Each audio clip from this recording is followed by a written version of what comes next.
Olá, sejam todos muito bem-vindos. Eu sou o Rafa Costa e estou aqui com o Marcelo Ferraz na nossa sala de edição. Fala pessoal, tudo bem? Final Cut Pro, o polêmico e revolucionário software de edição da Apple que reinou em absoluto nos anos 2000 como o programa mais querido. Ele que tem agora pela frente o desafio de reconquistar o mercado audiovisual dos tempos atuais. O Sala de Edição embarca hoje no terceiro episódio da série dos principais programas de edição do mercado. E para nos ajudar a escolher com que nós vamos editar, estamos aqui com Bruno Baltarejo, coordenador dos cursos do AV Makers. Olá pessoal, bom dia, boa tarde ou boa noite. Felipe Baez, coordenador de pós-produção e proprietário da Creative Beast em Praga, na República Tcheca. E aí pessoal, obrigado por me convidarem para falar mais uma vez aqui sobre edição. E aqui com a gente também, Alfredo Barros, montador de cinema e publicidade em Porto Alegre. Olá, sejam todos muito bem-vindos. Eu sou Alfredo Barros, estou aqui hoje para falar sobre o meu software preferido, o Final Cut Pro X. Muito bom, Alfredo.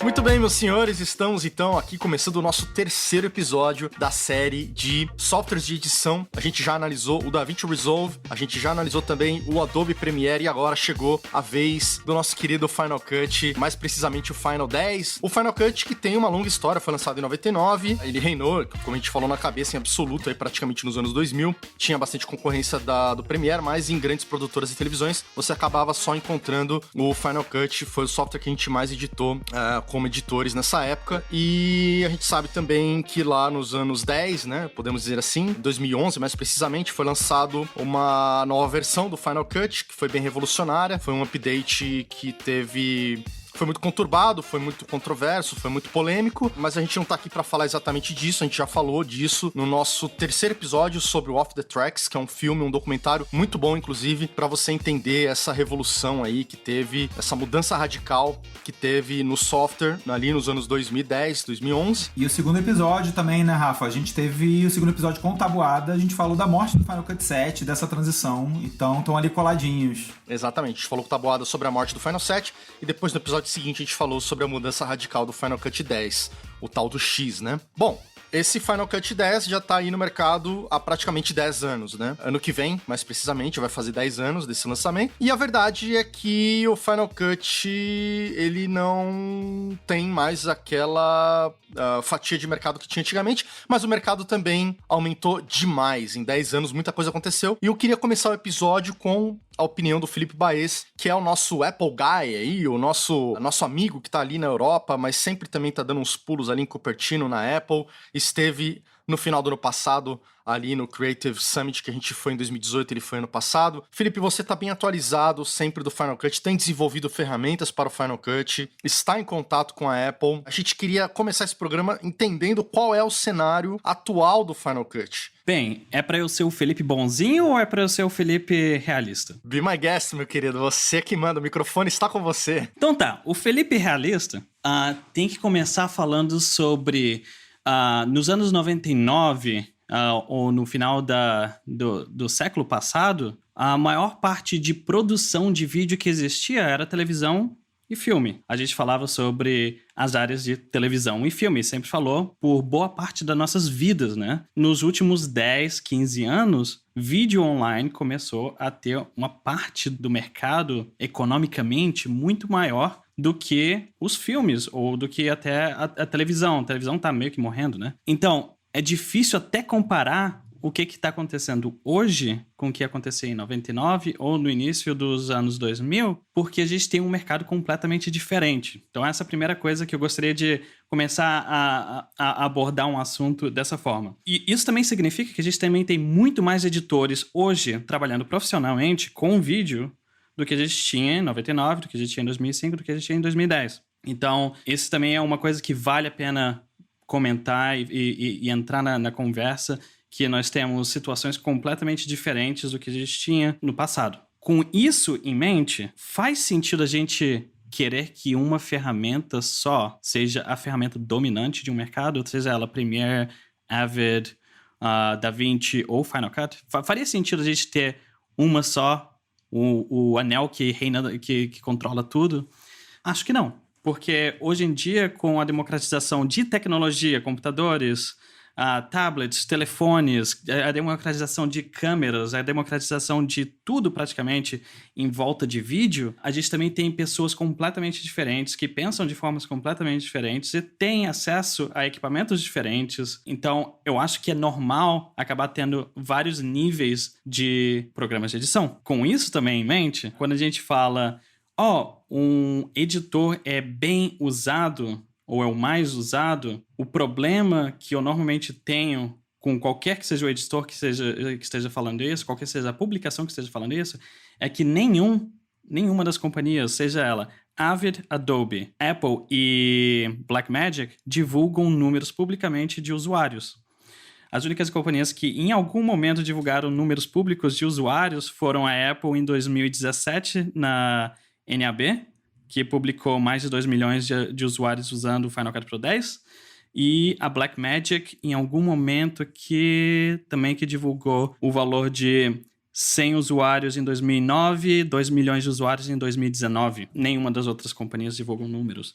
Então é difícil falar com certeza que um aplicativo ou outro são os mais usados. Comecei bem? Boa, eu tenho duas considerações. Uma, eu entendo o seu ponto de vista, mas eu ainda acho, por exemplo, no mercado de retoque, de imagem, o Photoshop reina absoluto. Então faz sentido, mesmo nas épocas atuais, ter um software que reine absoluto. Porque, enfim, não sei porque a gente não manja tanto dessa área, talvez o Baltarejo possa dar uma opinião agora, mas, enfim, o fato é que o Photoshop reina quase que em absoluto do jeito que o Final Cut reinava lá antigamente, vamos dizer assim, fazer uma comparação. Sim, mas qual que é a necessidade para isso? Então, eu concordo com o que você falou. Tipo, não tem necessidade de um ser o dominante. Inclusive, que nem você comentou agora, o Rafa comentou, o Photoshop ele é o dominante. E se a gente for ver, o Photoshop ele não anda crescendo muito, ele não cresce tão rápido, não tá criando uma maneira diferente de se trabalhar com ele do que ele era 10 anos atrás. E talvez, se tivesse concorrências tão fortes quanto o Photoshop, obrigasse a Adobe a fazer o software evoluir mais rápido. Total, que é o que eu sinto, por exemplo, do DaVinci Resolve, que ele cresce muito rápido, traz muitas ferramentas rapidamente de outros softwares, as empresas percebem que vão acabar perdendo parte do mercado e vão fazer também com que seus softwares evoluam rápido. Então, realmente, eu concordo com isso. Não é legal ter um único que domina. É legal ter essa democratização, ter várias opções. Cada um oferece, às vezes, uma ferramenta diferente, que o editor pode gostar mais de um ou de outro, inclusive que esse é o ponto dessa nossa série de podcast, apresentar cada um deles para o editor escolher qual que ele sente mais afinidade, e ter essa concorrência positiva, né? Faz com que todos cresçam e não estagne. Podemos, apesar de ser um episódio sobre Final Cut, podemos tirar o chapéu aqui para o DaVinci, ou para Blackmagic, porque eles estão realmente andando num passo muito rápido de inovação na parte de hardware e de aplicativos. Então, eu acho que eles são, no momento, a companhia que estão fazendo com que todas as outras fiquem de olhos abertos e talvez pensem diferentemente sobre o futuro que eles têm que fazer ou manter. Mas, voltando um pouquinho pro Final Cut, eu também, enfim, a gente teve isso no primeiro episódio sobre a Blackmagic. Eu acho que é consenso entre todos nós, de fato, é um crescimento muito, muito rápido, muito consistente, né, e muito impressionante. Mas localiza pra gente, Baez, como é que tá hoje o Final Cut em números? Você falou que a Apple divulga números, você tem números até mais atuais aí do que a gente tem sabido. Se não me engano, Rafa, desculpa cortar você, tem... E Baez, você falou 2 milhões e meio, não teve uma notícia de 3 milhões e meio, não sei, em 2019? Eu acho que teve uma atualização desse número, não teve? Direto da boca de alguém da Apple, foi 2 milhões em 2017. Aí teve, no lançamento do ProRes RAW na IBC, pelo Jeremy Young, que é o CEO da Atomos, ele comentou 3 milhões e meio. Agora, ninguém da Apple foi lá e corrigiu ele. Ou seja, a gente pode ver isso de duas formas. Ou pode ser que seja realmente o valor, ou pode ser que não. Se você pegar esse como valor e aplicar uma curva de crescimento matematicamente, eu já fiz isso porque eu fiz isso para todas elas. A Apple, se a gente considerasse isso, teria terminado 2019 com 4,2 milhões de usuários. e chegaria a 5,6 milhões em 2020. Lembrando que são usuários pagantes, né? E fora os piratas que estão rodando por aí. Eu preciso clarificar porque eles falaram como seats, e seats é um pagamento de $299. Só que a gente sabe que com a mesma conta dá para você, compartilhar com a família, dá para colocar até 5 computadores, e outro, você também pode ficar logando com a mesma conta em vários computadores e baixar. E eles não estão contando esses casos. Eles estão contando só foi comprado... digamos, em 2017 foram comprados 2 milhões de vezes. Eu acho interessante esses números, embora, que nem vocês estão comentando, ele não considera para cada usuário, tipo, cada um que está trabalhando com a licença, e também não considera os piratas, né? Então, é um número que é interessante pensando em, tipo, se a gente fosse comprar ações da Apple, pensando em investimento, pensando em crescimento dele como empresa. Mas eu acho que para o debate, para o público do podcast, é interessante o nosso mercado. Tipo, o que a gente vê, percebe no Brasil. E até outro ponto que eu ia colocar, que o debate eu acho que é interessante, não é, tipo, por que um software seria o dominante do mercado, mas o porquê que poderia ser o Final Cut. Tipo, por que o nosso ouvinte poderia considerar o Final Cut como uma opção, como a melhor opção? Como a gente está apresentando cada um dos 4 principais, não tanto por que ele seria o melhor no mundo, mas por que ele seria o melhor para o nosso ouvinte. Por que poderia ser considerado, ele poderia considerar esse como a opção dele de software de edição. Bom, podemos perguntar então para o Baez, são números muito expressivos, né, Baez? Na sua perspectiva, por que esses números são tão grandes? Quer dizer, a gente, pelo menos, ela está atingindo um público maior, vai para esse público mais caseiro, talvez, mais videomaker, mais filmmaker. Eu acho que tem algumas razões por eu achar que esse número seja alto e talvez até seja mais alto. O primeiro deles é que, se você pensar na quantidade de telefones, digamos, iPhones, que tem no mundo hoje, é uma quantidade, passa de 1 bilhão de aparelhos, não só de iPhones, mas iPads também. Passa de 1 bilhão de dispositivos. E, de graça, todos eles têm acesso ao iMovie. Então, de uma forma ou de outra, várias pessoas acabam começando a editar com iMovie. Então, é possível que a gente possa até voltar e falar, ok, qual seria o mais popular? Talvez o editor mais popular talvez seja o iMovie, mas a gente não conta ele. A gente prefere contar os que a gente considera profissionais, né? Ou seja, se tem tanta gente começando com iMovie, de certa forma até faz sentido ir pro Final Cut. Só que eu acho que um dos motivos que são um dos principais do Final Cut ter um número grande é o valor, $299. Então, esquecendo, claro, o valor do dólar no momento no Brasil, $299 é um valor baixo, ainda mais quando você paga uma vez só. E que foi pago há quase 10 anos atrás, sem novas cobranças até hoje, né? Esse argumento cai quando a gente fala que o DaVinci é gratuito, né?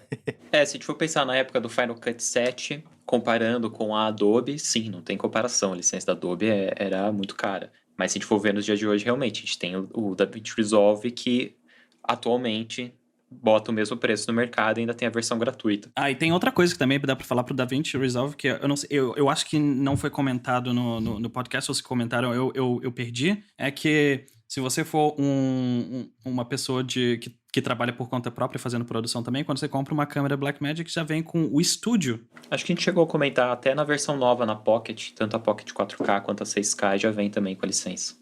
Que antigamente a outra Pocket 2K não vinha, mas a nova vem. A estratégia da Blackmagic é absolutamente genial. A estratégia deles, a estratégia de ter uma versão de graça. O Final Cut, quando estava na versão 5, 6 e 7, ele tinha entre elas tinha a versão Express, né, que era mais barata também. Mas nunca chegou a ser de graça. Não, tem um outro software também que é de graça, que eu estava lembrando, a gente não falou sobre ele, nem entrou no nosso debate, que é menos usado, que é o Lightworks, né, que também lançou uma versão gratuita quando retornou para o mercado, que ele ficou parado um tempo, que não teve continuidade, agora voltou, mas eu não conheço ninguém que usa o software. Assim. Eu sei que ele é o software preferido da montadora do Scorsese, lá, a Thelma Shoemaker. É um software que também é gratuito, mas que isso não teve assim o fato de ser gratuito não teve assim uma adesão, né, em massa, assim, como teve o DaVinci, né? Agora, o que eu queria entender da sua visão, Baez e também Baltarejo aí, por que a Apple, a gente já discutiu isso bastante, mas por que a Apple perdeu esse espaço todo nas produtoras, em longas, né, em materiais mais profissionais, em televisão e tal? Eu acho que não tem nem como eu falar o porquê disso, eu posso só expressar opiniões. A primeira coisa que eu sempre costumo ouvir das pessoas falando do porquê que a Apple perdeu esse espaço foi porque a Apple matou o Final Cut 7 e fez uma transição não muito boa, fez um cut. Fez uma transição cut do 7 pro 10 e deveria ter sido um fade, né? Só que costumam-se usar a palavra obsoleto. A Apple fez o Final Cut Pro 7 obsoleto em 2011 e eu não concordo com essa palavra. Porque obsoleto significa que não tem mais uso, que todas as funções que existiam ainda não existem mais. No momento que o Final Cut Pro 10 saiu, tudo que funcionava no Final Cut Pro 7 continuou funcionando. Tudo que o Final Cut 7 fazia, continuou fazendo. Tanto que ainda tem lugares que usam. Tanto que o Parasita usou o Final Cut Pro 7. Ou seja, nada aconteceu com o Final Cut 7. A única coisa que aconteceu foi ele não continuar sendo trabalhado. Ainda tiveram bug fixes que aconteceram, mas ele não foi desenvolvido mais pra frente. E tiveram vários motivos por causa disso. Por causa da arquitetura, por causa dos codecs, por causa de placas de vídeo, por causa de várias coisas que estavam acontecendo no mundo do sistema operacional também. Eu acho que o maior impacto, talvez, que tenha esse sentido é as empresas que tinham um investimento pesado numa estrutura toda ancorada no Final Cut 7, né? E aí tinha que pensar, bom, acabou o Final Cut 7, essa é a nova proposta da Apple, nós vamos migrar para ela ou não. Se não vamos migrar, tem que reinvestir tudo, né? Repensar todo o seu investimento. Tá? Não sei, isso foi o que eu ouvi na época. Eu acho que não. Eu acho que não, porque ele continuou funcionando. Não, porque a questão de investimento, os caras têm que pensar para frente, né? Tem que pensar, daqui 10 anos esse software não vai existir, né? Mas eu soube de vários lugares que saíram trocando máquina em software e podia ter feito isso em 4 anos. E outra coisa, peraí, se a gente for falar da parte de negócios, todo investimento tem um período. Você investe agora e ele tem uma duração, sempre, uma duração fixa, nunca é para sempre. E essa duração física é baseada em dinheiro, basicamente. Mas eu acho que, assim, independente dessa questão monetária, de investimento, de grandes estruturas, o que eu vi foi que foi além disso, assim, que é o ponto do documentário, né, a mudança radical e tal, que foi uma coisa mais interna das pessoas mesmo, de não aceitarem uma mudança tão grande, e você vê que essa é a maior barreira. Uma Adobe, por exemplo, foi na contramão da Apple e falou, beleza, então eu vou continuar o Final 8. Meio isso, né? Vou fazer vou continuar nessa linha aqui e pegar os que não querem mudar. E apostou nisso e pegou o mercado. Quer dizer, tem muito disso também, de não querer aceitar o novo, de não se reciclar. Eu tenho uma explicação para isso. Eu vou bem nessa direção, assim, que a questão é que os montadores ali têm uma preguiça de aprender uma nova ferramenta. Que eu percebo, assim, eles são muito conservadores, assim, o montador, eu digo o cara que monta cinema, o cara que já vem se adaptando, né, veio ou cinema ou televisão, enfim, o cara vem se adaptando, assim, ele passa a ser, isso é uma coisa que eu senti muito também na época, porque era o único software que eu sabia usar, e eu era reconhecido no mercado, tinha o grupo, aquele Final Cut BR e tal, como cara, assim, um especialista no negócio. Então, do dia pra noite eu senti, cara, esse software vai acabar e eu não sou, onde é que vai ficar a minha referência, né? O respeito que eu tinha entre meus pares, né? Por ser o cara que mais sabia de uma ferramenta e daqui a um pouco essa ferramenta não existe mais. Então eu me senti obsoleto, na verdade, né? Não que a ferramenta ficasse, porque ela continua existindo.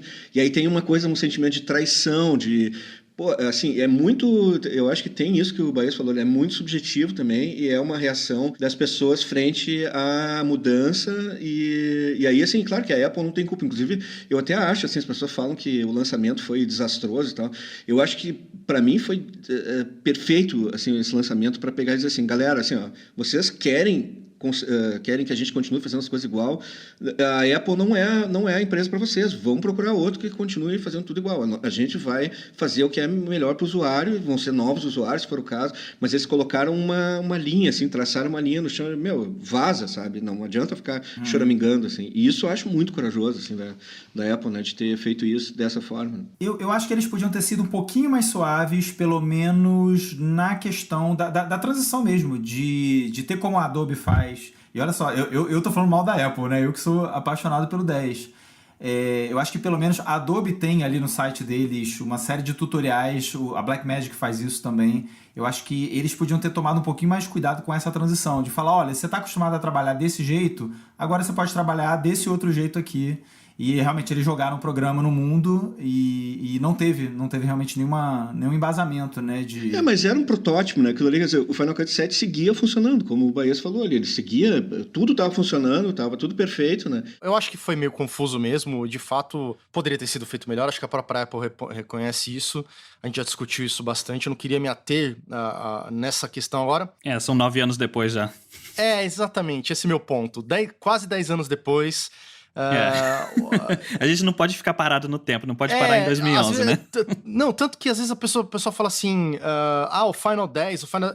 Cara, pra mim é Final Cut, sacou? O outro morreu, não existe o Final 7. Assim, teve o Parasita e tal, mas até aí, sei lá, qualquer um pode editar também com um Adobe super antigo também e fazer um primeiro corte e tal e continuar. Mas assim, é Final Cut, entendeu? Não tem...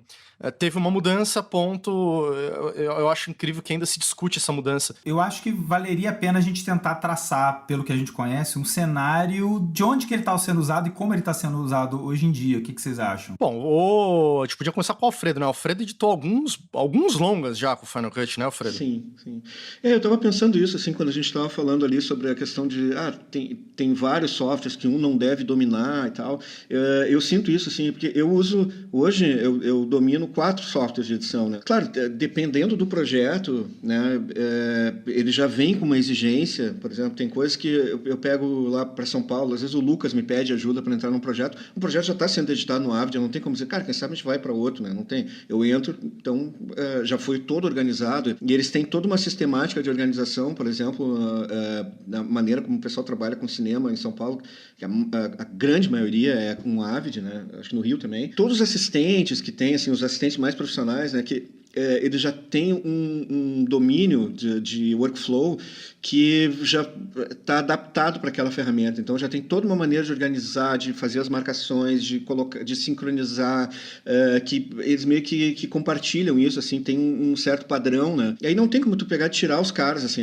aí a gente tem que saber a ferramenta para se adaptar e sair montando. Mas a minha pergunta é, por que você tentaria tirar esse pessoal do workflow deles? É isso que eu queria puxar de você. Porque você vê facilidade, é isso.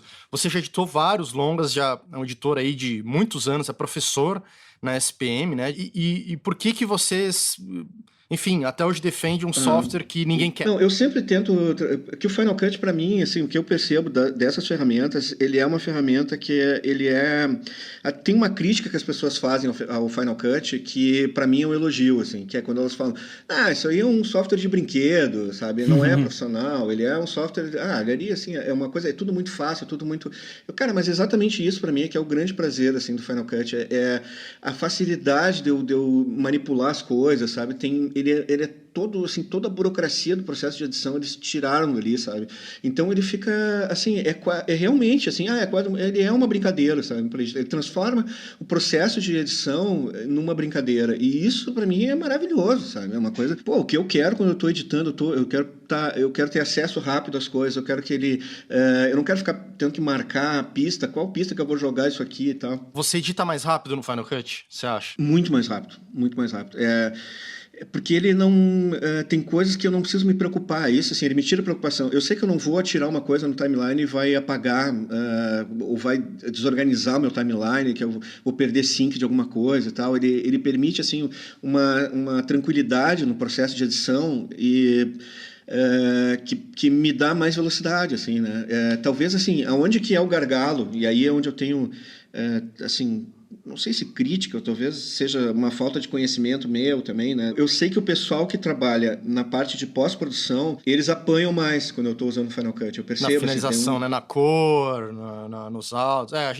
Você até falou no outro episódio, né? Isso, é que como eu estou mais preocupado com a edição, ele está resolvendo o meu problema. Na hora do corte, isso é melhor para você, saquei. Isso. Então, assim, eu tenho ferramentas para poder exportar ele o mais próximo possível dos outros softwares. Mas, assim, não sou eu que vou lá fazer edição de som, não sou eu que vou lá fazer a correção de cor. Então, realmente, eu não abro o DaVinci para ver como é que isso está chegando. Isso chega para eles. Normalmente, eu nem fico sabendo dos problemas, assim, que pode ter, né? Então, para eu poder... aconteceu isso. Então, quem sabe eu vou pesquisar, vou ver com o Bahia, o que eu estou fazendo errado. Perguntar, né, para quem entende mais. Cara, que processo pode ser? Não, tenta isso. Aí eu poder...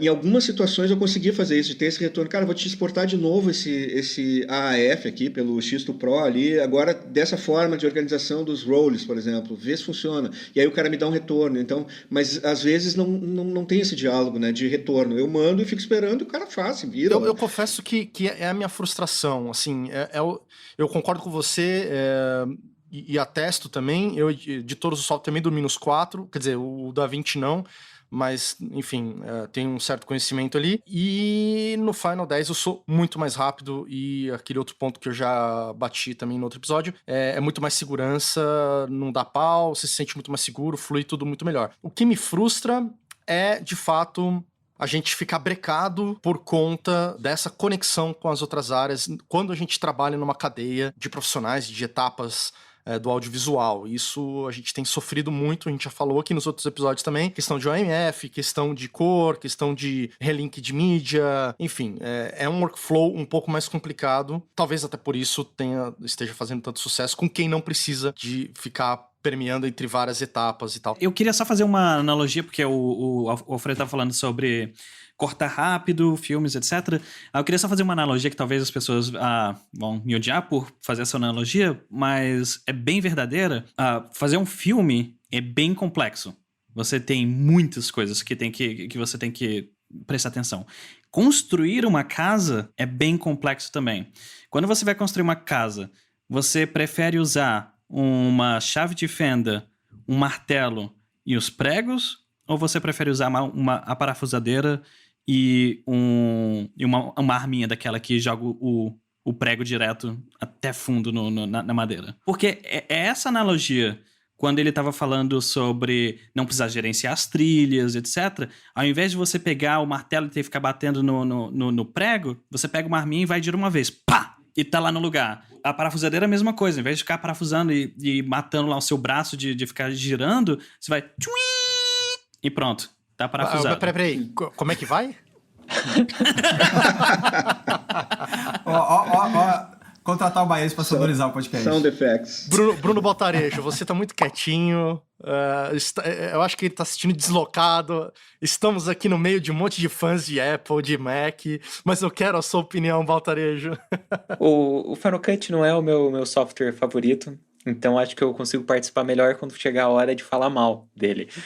Porque acho que até eu queria levantar uma pergunta, porque você já teceram elogios também ao DaVinci Resolve. Eu sei que o Premiere não é o favorito de vocês, mas muitos aqui também gostam do DaVinci Resolve.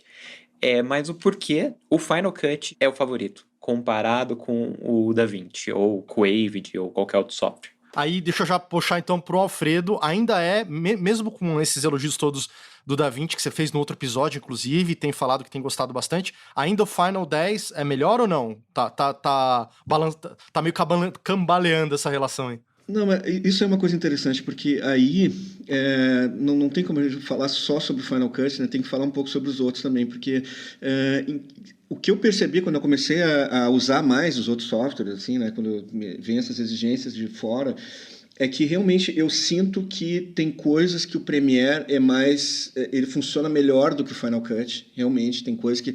Por exemplo, eu fui fazer um vídeo agora que era só com fotografias, né? E a coisa de eu mexer no tamanho do quadro, fazer aquela parte de motion ali dentro do software. Se eu tivesse fazendo no Final Cut, talvez o ideal seria eu fazer no motion mesmo essas coisas. E no Premiere eu me sinto mais... Eu acho que ele é mais azeitado para fazer aqueles movimentos. Mesmo o Premiere não tendo nativo aquele... Ken Burns. O Ken Burns, eu ainda acho que ele, para fazer alguns ajustes, algumas coisas, eu sinto que o Premiere ele me dá uma resposta... Eu consigo ser mais ágil no Premiere do que no Final Cut, entende? Assim como eu falei no episódio do DaVinci, eu comecei a editar um comercial lá, uma coisa para o Instagram, fiz tudo no Final Cut, porque realmente eu fiz mais rápido. Eu tenho, inclusive, a sensação de que a primeira edição que eu fiz no Final Cut, eu estava conseguindo editar de uma maneira mais dinâmica, o resultado ficou melhor. ainda acho isso, dos primeiros que eu fiz, do que quando eu migrei para o DaVinci. Porque, claro, no Final Cut eu tenho mais velocidade, eu consigo, a coisa flui mais, e no DaVinci eu estava aprendendo, não é um software que eu domino, né? O Final Cut X eu domino. Eu senti que por que eu deixei de usar o Final Cut X, sendo que eu achava que, inclusive, o resultado da minha edição estava ficando melhor? Porque eu tive um problema na coisa do diálogo com o colorista. Assim, o diálogo, não a conversa, mas o material foi para o colorista, ele me devolve, quando eu vou reconectar, foi um inferno, cara. Aí, num negócio que eu não tenho tempo para fazer, o Final Cut passou a ser horrível para mim, horrível. Pouco confortável, né? Talvez tenha que é aquilo que eu brinquei naquele episódio. Que eu falei, agora eu vou falar isso da Bahia, você vai dizer, não, mas tu tinha que ter feito isso e aquilo e tal. Não era uma provocação, na verdade. Agora deixa. O que acontece, Baez? Por que essa comunicação é tão difícil? Eu não vi como provocação de forma alguma. Na verdade, eu fiquei bem curioso para saber o porquê que o workflow estava sendo feito daquela forma. E não falando que esteja errado ou nada disso, era só curioso mesmo do porquê. Enquanto eu estava ouvindo aquele episódio, eu estava fazendo umas notas aqui sobre aplicativos que podem existir. E não só isso, e feedback para mandar para a Apple mesmo. Porque esse tipo de coisa é o tipo de coisa que, quando a gente fala assim no Facebook da vida, etc., não vira feedback para a empresa que está fazendo o negócio. Uhum. Então, eu transformei tudo aquilo num feedback, mandei. Mas, claro, o negócio de comunicação com áudio, com cor, etc., é tudo uma questão de workflow. Se você for fazer uma edição e ninguém for mudar nada do lado deles, você também não pode mudar. Então...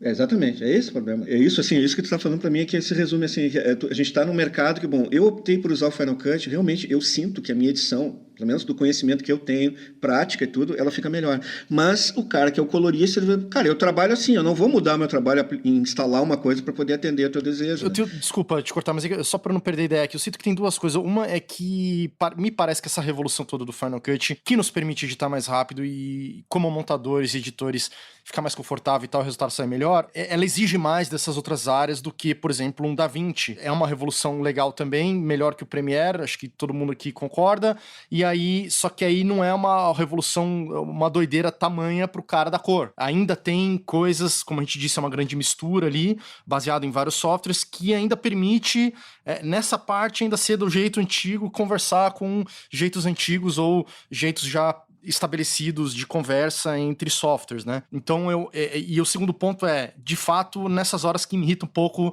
a arrogância da Apple, né? De tipo, não, é o meu jeito, quem quiser que se adapte, porque tem como... Mas é isso que eu penso, não é uma arrogância, cara, não é uma arrogância, isso aí é um posicionamento de mercado. Eles não querem, talvez o Bahia discorde nesse sentido. Eu acho que a Apple, ela não quer fazer o resto das pessoas se adaptar a ela, ou ela quer, cara, assim, eu tô fazendo meu software para esse público, ou para aquelas equipes que queiram criar todo um ecossistema que vai trabalhar adaptado a como o Final Cut trabalha. Assim, é isso, eles não vão mudar para atender esse outro público. Vocês estão tendo dificuldade, tipo no meu caso. Alfredo, tu tá se fudendo para mandar pro colorista receber de volta. Cara, vai usar o DaVinci. Por que tu tá te quebrando no Final Cut? Não é para isso, meu. Vai lá usar o DaVinci. E foda-se, entende? Tá? E aí eu não acho que a Apple tenha que... Não, agora nós vamos dar conta, até porque é aquilo que a gente falou lá no início. Ela não precisa dominar o mercado. Tem outros softwares para fazer isso que eu estou fazendo. Então, assim, a minha limitação, só para as pessoas entenderem de novo aquilo que eu falei, quem não ouviu o episódio do DaVinci, era na hora de eu enviar o XML, o FCP XML, para a cor e receber a cor de volta em 4K. Né? Então, o cara me manda as mídias cortadas e eu não conseguia reconectar no projeto do Final Cut, mantendo todos os motions que eu fiz. 4K ou não 4K, é sempre um saco reconectar. Posso falar como é que você faria isso? Sim, ótimo, é isso que eu queria ouvir. Se eu não me engano, você estava cortando em proxy, certo? Sim, eles tinham feito, no DaVinci, eles tinham gerado um proxy, e claro, como era em São Paulo, eles me mandaram as brutas todas em proxy, aí eu editei em proxy, mandei daí um FCP XML para o colorista, lá ele pegou e conectou com as brutas em 4K, fez a cor, e exportou os planos com um pequeno handle, né, 1 segundo cada plano, e me mandou de volta tudo em 4K, e claro, eu baixei 4 GB, sei lá quanto deu, né, era um material material pequeno, e aí eu teria que reconectar essas mídias com o meu proxy no Final Cut e ele ficar... Claro, se o cara tivesse me mandado as mídias inteiras de volta, eu não teria nenhum problema no Final Cut, porque o timecode seria o mesmo, né? Eu poderia reconectar e ele funcionaria. Mas ele não reconhece mídias trimadas, né? Com handle. Outra pergunta antes de eu dar a resposta. O DaVinci, ele faz o relink baseado em timecode, se eu não me engano, não é? Timecode, isso. Timecode e Reel também. Ele tem umas 3 maneiras de fazer a reconexão com a mídia, né?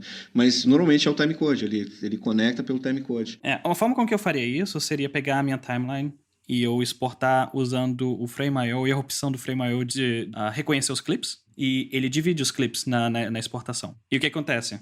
Você manda o seu XML com os clips que você usou e ele vai te mandar o tamanho do clipe exato do mesmo que você mandou pra ele manda de volta, só que em 4K. Sim, mas aí eu teria que mandar o clipe inteiro. Sim, mas é um proxy. É um proxy, você pode mandar em qualquer frame size, em qualquer data rate. Sim, para eu mandar para ele o proxy seria ok. A questão é ele me devolver... Junto com o XML, desculpa. Sim. O que acontece? O proxy é leve, então eu conseguiria mandar para ele o proxy das mídias inteiras com o XML. A questão é, quando ele me devolve o 4K, é isso que eu estava falando naquele episódio, que assim, o pessoal na publicidade hoje com o digital, eles não cortam mais, assim, o cara liga a câmera, cada plano dura 2 minutos, assim. Mas ele exporta o 4K. Tu diz ele ia exportar um movie pronto já? Não, ele ia exportar, digamos que você tem clipe 01, ok? E esse clipe 01 vai do timecode 0 a 005, a 5 segundos. Aí ele vai, só que o clipe original vai 3 minutos, então você só usou os primeiros 5 segundos. Se você mandou pra ele só esses primeiros 5 segundos, ele sabe exatamente o que você usou.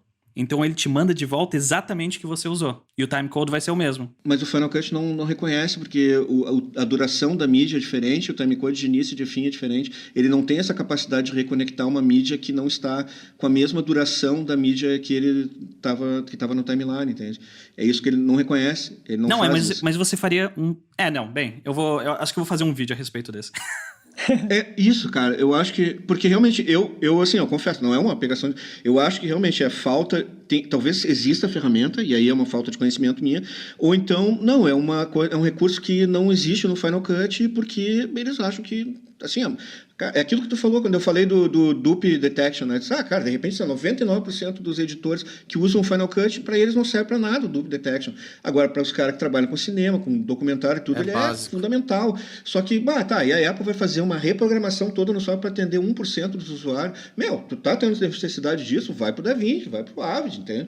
Por que eu vou mover $1 milhão aqui, sei lá quanto, para poder resolver o teu problema ali, gente? Às vezes, isso eu concordo com você, às vezes a gente se prende muito também. Não, preciso editar tudo no Final 10, tipo... Não, tá tudo bem. E eu tenho sentido isso também, Alfredo. Lá no O2 é Premiere, na publicidade.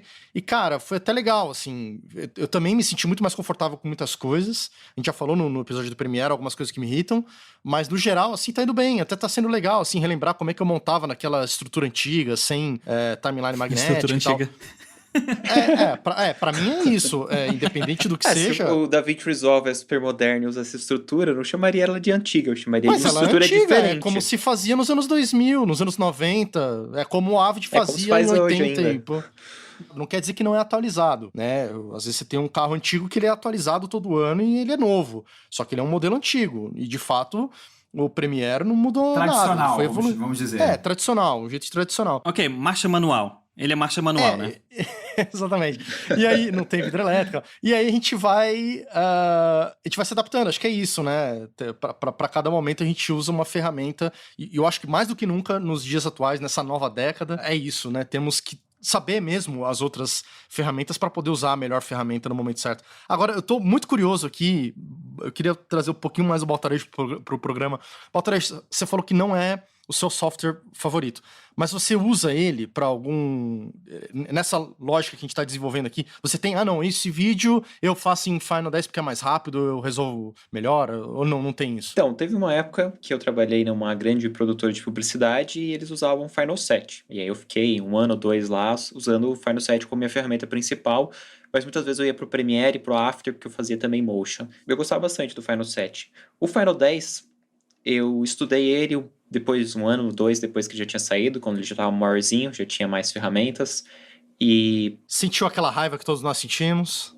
a frustração por não ter a timeline normal. Eu não me acostumei, não gostei da timeline magnética, não gostei de não ter as tracks. Tanto que uma coisa que eu uso, quando eu uso o Final Cut, eu uso o tempo inteiro os rolls para ter as faixas de áudio separadinhas e como se fossem tracks. Porque eu gosto dessa separação. Mas aí eu uso raramente o Final quando eu recebo um material para colorir que foi editado no Final. Daí eu pego lá o Final, que eu sou daqueles coloristas que organizo o material do editor para passar para o Color. Então eu pego o projeto, organizo tudo bonitinho e mando o XML, ver o que deu certo, o que não deu, comparo, corto novamente, refaço alguns efeitos, enfim. Mas eu uso mais para essa transição, eu não gosto de editar nele. Quando eu estudei, eu não me acostumei com esse outro método de timeline. Eu acho realmente a interface dele mais amigável que o Premiere. Se for comparar com o Premiere, ele é muito mais bonito e mais direto. As ferramentas de organização dele são muito legais, principalmente aquelas coisinhas que você vai marcando lá no próprio vídeo. Você consegue ver pelas thumbnails onde está marcadinho, colocar lá as palavrinhas-chave, coisas que o Premiere está longe ainda. Embora tenha ferramentas boas de organização, elas não são visuais, elas não são... Como é que é a palavra? Quando você tem uma interface que o cara... Intuitivas. E o Final Cut, nisso, ele tá muito na frente. Mas desde que saiu o DaVinci Resolve, o DaVinci Resolve meio que pegou o melhor de cada software, né? Então ele faz tudo isso que o Final faz, tão bonito quanto, e ainda as coisas que o Premiere faz, e tem todos os softwares em um só. Então eu acabei não tendo essa necessidade. Por mais, que eu já editava bem no Premiere, então eu não precisava migrar pro Final Cut, né? 2, porque por mais que eu ache legal essa interface mais limpa e mais didática, o DaVinci Resolve saiu com o tempo e conseguiu fazer a mesma coisa. Então, eu não vejo, inclusive escutando vocês, não consegui pegar um bom argumento que fizesse eu pensar, vale a pena eu migrar. Mas a gente não falou nenhum. A gente não chegou a falar nenhum ainda. Não, mas eu tô curioso antes da gente falar desses argumentos. O Baltari, você falou que você praticamente só usa quando você precisa pegar algum filme editado no Final 10 para colorir. Quer dizer, a gente tá falando desse problema até agora. Você tem um workflow definido? Você enfrenta esses problemas? Ou no seu workflow vai bem as coisas aí? Cara, é chato, mas é chato com todos. Se você for passar do Premiere pro DaVinci Resolve, você também vai ter problemas.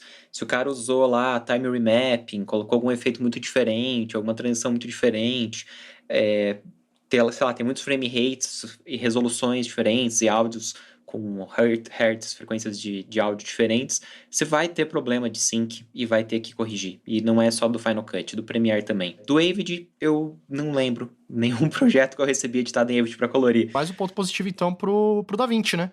Porque se você monta no DaVinci, depois o cara vai colorir, você ganhou uma semana de pepinos resolvidos. O lance é o montador se adaptar também, né? Eu me adapto, qual é o teu workflow de finalização? É esse? Então tá, então vou montar nesse software que eu não vou me quebrar no final. Eu tenho uma pergunta pro Baltarejo. Diga. Opa, faça. Eu tava pensando aqui, porque você falou que vai no Final Cut para preparar o seu projeto para mandar pro DaVinci, né? Se você recebeu de um editor do Final Cut. O quão bem e o quão boa é a função de scene detection do DaVinci? Porque eu tava pensando aqui, será que não rolaria exportar a timeline do cara e usar o scene detection do DaVinci pra cortar e depois mandar os clipes de volta? A minha única experiência com cor foi bem assim. Eu peguei um longo documentário, a solução foi essa. Scene detection, o cara cortou cena por cena e coloriu e me devolveu. Tá, mas é que tem um problema aí, né? Tu tem que estar trabalhando, tu tem que estar editando em 4K, se o negócio vai ser finalizado em 4K. Você tem que exportar o negócio em 4K pro cara colorir. Só pro pessoal entender como é que funciona o Scene Detection do DaVinci. Bom, vamos lá, vamos por partes. O Scene Cut Detector, ele é uma ferramenta no qual você abre um vídeo renderizado, um vídeo já pronto, editado, e ele identifica os cortes. Ele faz essa identificação dos cortes pela diferença entre um frame e outro. Se ele percebeu que uma diferença pequena, ele considera que é uma sequência do mesmo take. Se é uma diferença brusca, ele mete um corte. Se, por exemplo, você está filmando um show que tem uns strobos piscando, vai virar uma doideira, ele vai cortar tudo. Agora, se são mudanças de enquadramento normais de um filme sem nenhuma luz flicante, ele normalmente acerta. Às vezes, quando a luz é muito parecida, não tem muita diferença de cor e os planos são meio parecidos, às vezes ele não encontra aquele corte. E daí você vai lá manualmente e adiciona esse corte. E durante transições, durante um fade, ele vai meter um monte de corte porque ele vê uma mudança grande de luminância, ele acha que é uma transição. Então, ele vai ter que tirar esses cortes. Tudo através do mesmo painel. O painel ele é simples de usar, não tem muitas ferramentas e dependendo da duração do filme pode acabar tomando muito tempo. Se tiver muitas transições e strobes, coisas assim. Mas, no geral, para um filme, um documentário, uma série. É simples, não dá muita dificuldade, porque são cortes normais, sem transição, enfim, é de boa. Aí teria duas opções, como eu receber esse material. Pensando que vai usar o Syndicate Detector, teria muito mais sentido e mais lógico o editor renderizar já o filme, e não me mandar todas as brutas. Porque se ele for mandar todas as brutas, por exemplo, o longa que eu tô colorindo agora, eles só me mandaram as cenas que realmente entraram na timeline, mas eles fizeram um collect das cenas que entraram na timeline inteiro. Tem, acho que, 8 teras de arquivo. Se eles fossem mandar todas as cenas, não só as que entraram na timeline, ia ter muito mais. Aí, se pudesse utilizar a versão renderizada, em vez de eles me mandar esses 8 teras de arquivo em HD, eles poderiam me mandar um render, daí na resolução boa, num bom codec, que talvez pesasse 2 teras, 3 teras, talvez depende da duração do filme, mas ia ser muito menos fluxo de material do que mandar todos os arquivos. Outra opção, se está fácil mandar todos os arquivos, eu gero o render aqui. A vantagem de eu gerar o render aqui é que eu vou organizar a timeline do meu jeito. A desvantagem é que muito maior o fluxo de dados. Se ele for fazer lá, daí ele tem que organizar a timeline. Aí o que seria organizar essa timeline? Primeiro, para mim como colorista eu preciso do áudio como uma referência, mas só como referência.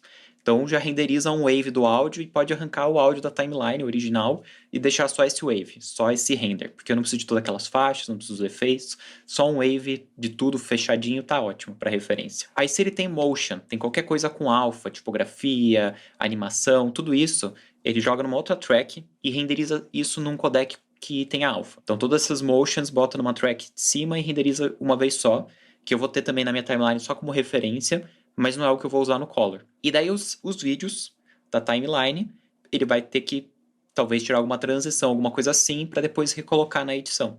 Seria uma opção. Se ele vai usar o Syndicate Detector, deleta todas as transiçõezinhas e renderiza inteiro. Aí depois ele recoloca a transição quando eu mandar o render. Seria uma opção. Acho que é basicamente isso que eu organizaria se fosse usar o Syndicate Só que aí Detector. já tem um problema, né? Porque ele não tem como aplicar um crossfade se ele rendeu sem crossfade. Isso que tu não falou das divisão de tela, né? Composição também. Se eu tenho vários clipes na mesma tela, divisão de tela 3 em 3, 4, 5, sei lá, e como é que ele vai fazer esse corte? Eu posso fazer máscara, Mas assim, por exemplo, se for publicidade, que é mais curto, eu já renderizaria cada um deles separadinhos e remontaria lá.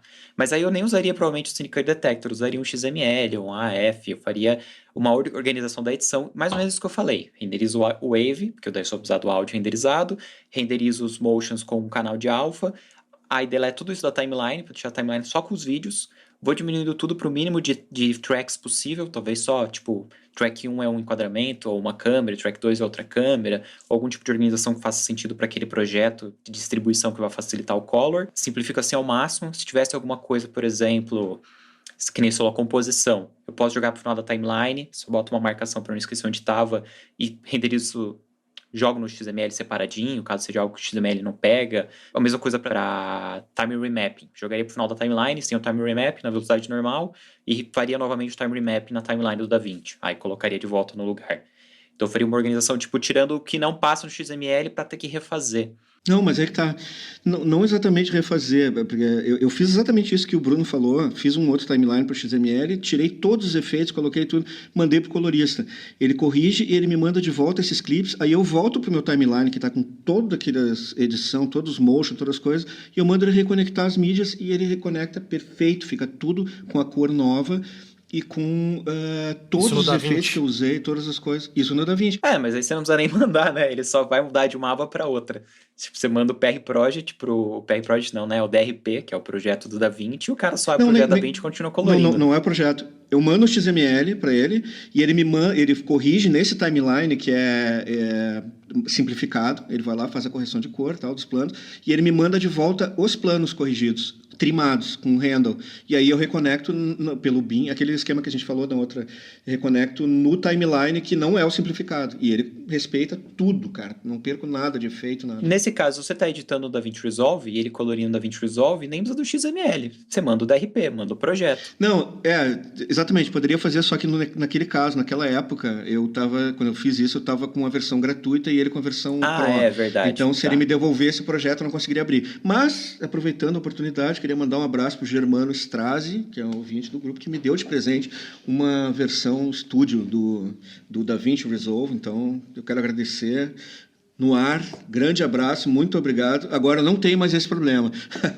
Aliás, grande abraço aí, Germano Strazi, do Sala VIP, lá, nosso apoiador do podcast aqui. Um grande amigo já, ele esteve presente no encontro de sala de edição.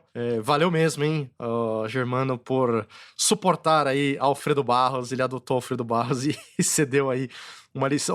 É um belo presente, hein, Alfredo? Isso aí Fiquei custa, muito feliz. custa muito quanto feliz. essa licença, cara? Pô, é $300, né, cara? Olha aí, rapaz, já tá mais de R$1.500. Um presentão.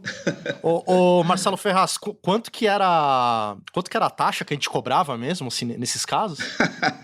Então, pois é, vamos ver. Nesses momentos a gente dá uma baixada, que tá tudo em crise, a gente vai dar uma baixada nessa taxa aí. Mas o dólar tá em alta também, né? Então acho que tinha que... Mas enfim, a gente vai ver isso aqui depois do episódio. Não, e Germano é sensacional. Eu não falei pra vocês no grupo, o Germano me descolou aqui no Rio 2 ingressos pra assistir o Roda Viva, a peça de teatro do texto Chico Buarque aqui na Cidade das Artes. Então, muito obrigado, Germano. Grande abraço aí. Germano é um dos mecenas do grupo, né? Exatamente. Mas é isso aí, alguém ia falar, eu interrompi o Baltarejo, eu acho, ia continuar aí a lógica dele. A gente estava comentando sobre esse problema e a dificuldade de passar para o DaVinci Resolve para colorir, mas para muitos editores o Final Cut, assim como a maioria dos softwares hoje em dia, né, o Premiere, o Avid também, você poderia resolver tudo dentro dele, né? Não seria obrigatório passar para o DaVinci Resolve para colorir. Existem boas ferramentas de colorização também dentro do próprio Final Cut. Inclusive, em updates mais recentes, tem também as curvas HSL para você fazer cor em pontual com precisão. Ele também possui máscara. Se você for lá nas propriedades do arquivo, tem gerenciamento de color management, você dizer lá o perfil de cor que ele está sendo interpretado. Ele pode ser usado para colorização também sem problema nenhum. E tem bons plugins também para adicionar nele, para aumentar as opções, como o Color Finale também. Baltarejo, você dá curso de Final 10 no AV Makers, né? Tem um curso de Final 10 no AV Makers. Estudei bastante, bem a fundo ele e o Motion. Eu estava bem curioso para aprender o Motion, que é a parte de Motion Graphics, né, como diz o nome, e a ligação entre eles. Isso é na época que ainda não tinha o MoGraph na Adobe, e era uma coisa que eu curti muito nele, que eu sentia muita falta no da Adobe, que era um link que permitisse eu fazer o Motion Graphics no software de Motion e editar só os pontos mais importantes na edição sem ter que ficar indo e voltando. Mas aí atualmente a Adobe também copiou praticamente, é bem parecido. Mas você ensina isso lá no AV Makers? Tem um curso de edição básico com o Final Cut, com as principais ferramentas de organização, montagem. Tem um mostrando as opções de Color, e aí eu mostro também o plugin Color Finale, que é um plugin para Final Cut que eu gosto bastante, e o Motion. Aí como faz o link entre o Motion, criando presets. Eu queria só que você falasse aí, Baltarejo, pro ouvinte que tá mais desavisado, pegou esse episódio solto, não conhece o AV Makers, te anunciou aqui na cabeça que você é coordenador e professor lá no AV Makers, você falou agora do curso de Final Cut que você tem lá gravado, que você ministrou, não só o curso de Final Cut, mas tem outros tantos cursos lá de outros softwares de DaVinci, de Premiere também, enfim, tem mais de 100 cursos, mais de 400 horas. Como é que funciona esse AV Makers? O que é o AV Makers? Explica para o nosso ouvinte. O AV Makers, ele é um portal de estudo continuado, onde eu, que sou o coordenador, também sou um dos professores, mas temos vários outros professores, como, por exemplo, o editor do podcast, o Ayrton Júnior, dá cursos lá de mixagem, de edição de áudio, de captação de áudio. Temos cursos de direção de fotografia, agora está saindo uma formação, são 7 partes, já tem 5 no ar, cada semana a gente está lançando mais uma parte, que ensina desde os fundamentos da luz, como iluminar em estúdio, fundo verde, fundo preto, temos cursos de Fusion, enfim, tem das diversas áreas. E a ideia é que é um portal para que você sempre vá crescendo, aprendendo coisas novas, se reciclando. Então a gente sempre está lançando novos cursos de vários níveis para que as pessoas vão se aprimorando e aprendendo cada vez mais sobre as diversas áreas, né, as diversas funções do audiovisual. E tudo isso está incluso num pacote só? A pessoa tem que comprar os módulos? Como é que funciona isso? É uma assinatura muito semelhante, tipo, os portais de streaming, tipo Netflix, Amazon e assim por diante, que você paga uma mensalidade, você paga por mês, né? Na verdade, uma anuidade, é uma assinatura de 1 ano, aí você vai pagando todo mês um pouquinho e você tem acesso a todos os cursos e formações e até o suporte, materiais para download, para fazer exercícios em casa, enfim. Enfim, eu tô fazendo aqui o papel de quem não sabe, né? Para poder explicar melhor pro ouvinte, mas a gente já tá careca de saber que a gente tem feito. É muito boa a plataforma, avmakers.com.br. Você acessa lá e você faz a sua inscrição e você tem acesso a tudo isso no seu telefone celular, no seu computador, você pode, que nem o Netflix, que nem a Amazon, como o Baltarejo mesmo falou, você pode acessar de onde você quiser e fazer no seu tempo também, o que é muito legal. Essa, na minha opinião, é a grande vantagem perante os cursos presenciais, porque no curso presencial, se você perdeu o fio da meada, já era, ficou para trás, o professor não vai parar a aula dele com 20, 30 alunos. Então, desse jeito, do modo online, você pode voltar, né? Pode dar play, pode parar, pode pesquisar alguma coisa, mandar recado para VMakers que eles respondem para você, tem um canal de chat ali, tem um suporte ao aluno também. E a segunda vantagem é o preço, que é muito mais barato do que esses cursos presenciais. E para isso a gente tem uma página dentro do site do AVMakers, né, Marcelo? Isso aí, a gente tem um link exclusivo, que é o avmakers.com.br/sala. Então você entra lá, que eles estão sempre fazendo promoções aí para você que é ouvinte, promoções exclusivas que você não vai encontrar. Quem não é ouvinte do Sala não vai tomar conhecimento disso. Então dá uma olhada lá, que já tem um preço diferenciado. Se você entrar essa semana, já tem um preço diferenciado em relação ao que está no site padrão. Então corre lá que você já sai ganhando mais essa vantagem por ser ouvinte aqui do Sala. Exatamente, e não só essa semana, quanto a semana que você estiver ouvindo aí. A gente não sabe quando você está ouvindo esse episódio. As pessoas às vezes ouvem meses pra frente. É só entrar lá, por isso que a gente nem fala o preço aqui, porque se você entrar lá no avmakers.com.br/sala, vai ter o preço de quando você está ouvindo esse podcast e vai ter um desconto de quando você estiver ouvindo. Então entra lá, avmakers.com.br/sala, e garanta já o seu estudo ali, as suas aulas com o Bruno Baltarejo e outros professores também, como o Ayrton Júnior. Mandar um abraço pro nosso querido editor aqui também. Mas, Bruno, eu queria só voltar um pouquinho aqui, a gente recapitulando, você estava falando que você usa o Final e estava explicando todo o rolê de cor e tal, como é que é. Mas, pelo que eu entendi, no frigir dos ovos, no fim das contas, você acaba tendo muito mais trabalho com o Final Cut do que se alguém te mandar uma edição em DaVinci para colorir. Essa que é a verdade, não é isso? Ah, sim, se eu for colorir no software onde foi editado, é um passo a menos. Eu recebi uma vez uma série documental, feita aqui em Curitiba, uma série bem legal, umas 5 episódios, foram editados no Premiere, tinha bastante efeitos, tipografia, bastante detalhezinho, e precisava ser entregue o quanto antes. Aí eu defini que a melhor estratégia naquele caso era colorir no próprio Lumetri do Premiere. Não é a minha ferramenta favorita de cor, mas é uma ferramenta completa, assim como as opções que tem dentro do Final Cut. Muitas vezes, por causa do workflow, do tempo, você pode resolver diretamente no próprio software que você está editando. E aí, claro, que fica mais fácil. Se eu receber já no software que eu vou colorir, no caso, eu prefiro colorir no DaVinci Resolve, que é a ferramenta mais completa entre as 4 para colorização, ficaria mais simples. Mas é isso que eu queria voltar ali, que o Bruno tinha que ter exatamente nesse assunto, assim, ó, é que tem uma questão aí que o Bruno é um Pelé desse negócio, porque ele sabe colorir no Premiere, sabe colorir no Final Cut. Isso é uma raridade. Tu vai pegar a maior parte dos coloristas, eles têm um software que eles dominam, e a gente não vai conseguir dizer para eles, cara, não, assim, eu editei no Final Cut, não tem como tu corrigir no Final Cut, não vai rolar, velho, sabe? Então, o que acontece na realidade do mercado? É óbvio que cada software te permite tu poderia colorir no Final Cut? Poderia, só que assim, eles não estão me pagando para colorir, nem querem que eu faça isso, porque eu não sou profissional, eu não sou colorista, né, de profissão. Tem um cara que é fera em cor, que o cara nem edita, mas ele é fera em cor. Então, o que acontece? Isso é imposto no processo, né? E aí eu tenho que, vai ter um cara que vai fazer o motion, não é eu que vou fazer, mesmo que eu tenha um software que faça isso. E esse cara que faz motion, ele faz no After. Eu tenho que dar um jeito de entregar para ele um troço que ele consiga abrir no After para trabalhar no After. Ele não vai trabalhar no motion porque eu estou no Final Cut, entende? A não ser se fosse o Bruno Baltarejo, que ele dá pra gente pedir que ele mas chuta em tudo que é... Tem um ponto importante. E eu acho que a maioria dos coloristas, por mais que eles possam utilizar o Scratch, o DaVinci Resolve, ou o software de colorização que ele goste mais, ele conseguiria se virar em outros softwares. Porque a lógica é muito semelhante. Eu acho que é a mesma coisa para edição. Tirando o Final Cut tem essa timeline diferente, mas a lógica de edição é muito semelhante em qualquer software. Então, quando você pega um novo, é mais você se reacostumar a editar uns painéis, alguma burocracia ou outra que tenha mais ou menos, os atalhos. Mas é que é publicidade, cara. Publicidade, os caras não vão querer aprender um software para te entregar um dia pro outro. O meu ponto é que, assim, por mais que ele conseguisse colorir em outras ferramentas, porque a lógica é muito semelhante, o leque de opções é muito menor. Então, muitas vezes, ele não vai aceitar fazer no outro, não é nem porque ele não poderia ou não conseguiria ou não quer dar o tempo, mas é que ele sabe que é na ferramenta, no DaVinci Resolve, no caso, ele vai ter muito mais opções e vai conseguir entregar um resultado melhor. Então, por mais que ele pudesse chegar na metade do caminho no outro, talvez uns 70%, os outros 30% que também está sendo pago para fazer, ele vai fazer melhor no DaVinci Resolve, que é um software de colorização. Assim como se fosse para o áudio, ele faria melhor talvez no Pro Tools, em vez de fazer no Audition ou no próprio software de edição. Vai mexer no rendimento do cara, né? E acaba que time is money. Agora, o ponto é esse que eu queria puxar pra gente do Final Cut. Por que a gente insiste tanto nele? E por que a gente sofre tanto com ele? Que o Baltarejo até perguntou que ele não tinha visto ainda, né? Ouvido a gente falar desses pontos. Afinal, quais são esses pontos, né? A gente conhece, vamos colocar pra fora um pouco aqui.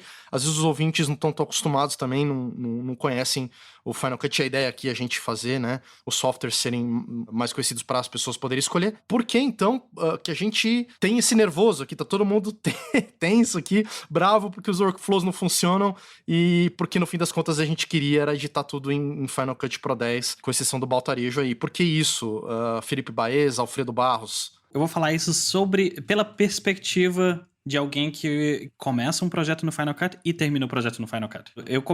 Eu trabalho, faço vídeos institucionais, eu faço uns music videos, etc. E faço alguns curtas de vez em quando também.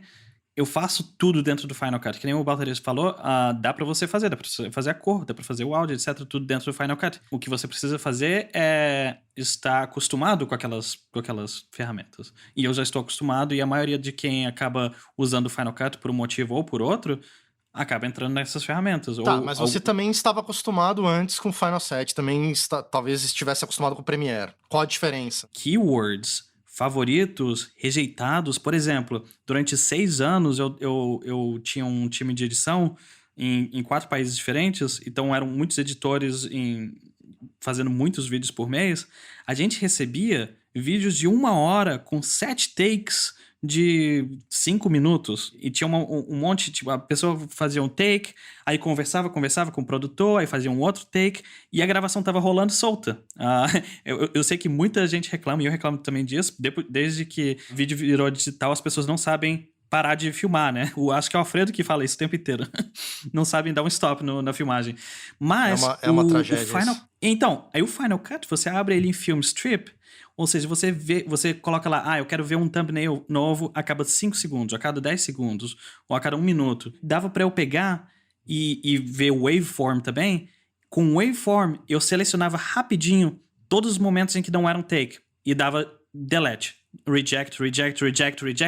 Aí assim que eu terminava de fazer isso, demorava mais ou menos 1 minuto pra fazer 1 hora de vídeo, eu colocava ele pra esconder todos os rejects e eu tinha tudo separadinho, como se fossem clipes separados. Isso é maravilhoso. E isso... É metadados, isso incrível, né? Então, isso salvava um tempão gigante. Aí o que eu fazia? Rapidinho, eu selecionava um clipe e dava Command K e dava take 1. Aí no próximo, take 2, take 3, take 4, take 5, take 6. Pronto, agora eu já tenho um nome separado, cada take por keyword. Dali eu começava a editar. Então a parte de organização, pra mim, era muito importante. Aí, claro, aí eu pegava os takes, eu assistia eles rapidinho, aí dava um favorite. Esse aqui que é o meu favorito.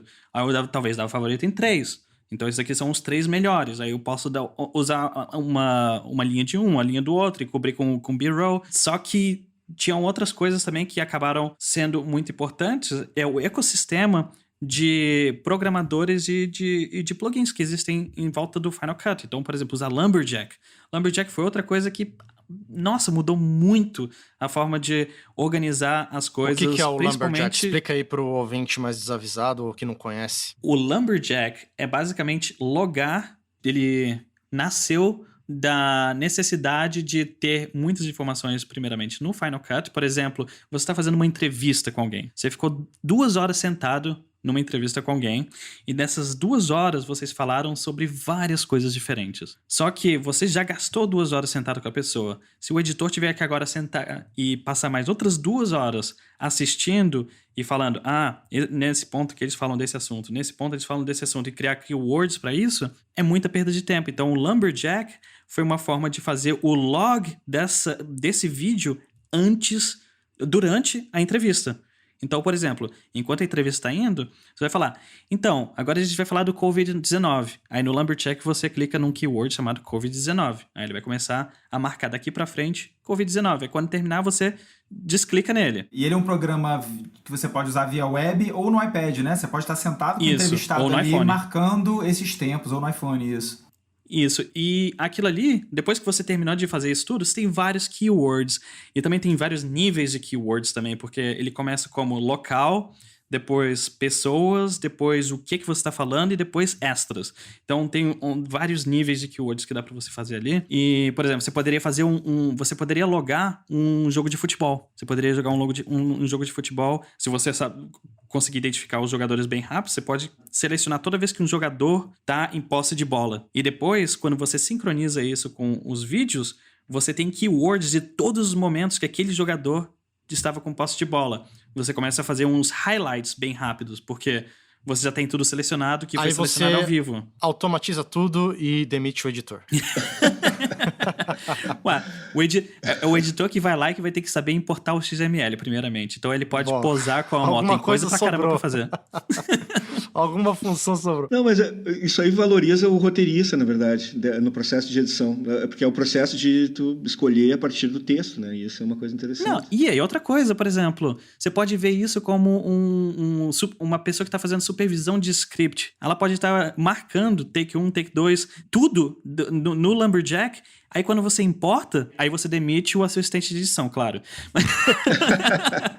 Ou seja, alguém se ferra sempre. Mas você gosta, então, deixa eu só entender. Você gosta, então, desse fato de ter vários third parts ali, os add-ons ali, que você pode adicionar ao Final Cut, é isso? Sim, porque o que acontece? O Final Cut ele vai ter as ferramentas necessárias para 98% do que a maioria das pessoas faz e uma porcentagem menor das pessoas, e o Final Cut vai ter 85%, 90%. Só que esse resto que falta é quando você adiciona esses outros plugins, que inclusive, por que você ou eu pagaria para ter tudo, porque custaria mais caro, se a gente não usa? Paga só quem precisa usar aquele feature extra. Sim, agora, dentro do software, fora esse fato, alguma coisa mais te dá agilidade?